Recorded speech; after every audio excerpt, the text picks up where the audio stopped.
Una nueva etapa llegó para el mundo y la fiesta del pueblo no puede parar.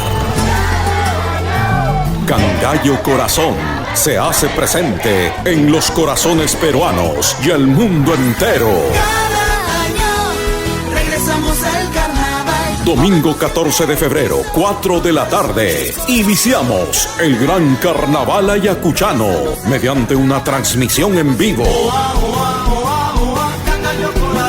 Grandes comparsas invitadas: Huamanga Tunante, San Miguel Arcángel, Jarana Guamanguina, legendarios Morochucos, Nueva Magdalena, La Marina. Y este año, invitados de lujo: Ernesto Camasi, Lin Angulo, primera guitarra de los Jarcas, y Jonathan Hermosa, primera voz de Chila Hatun.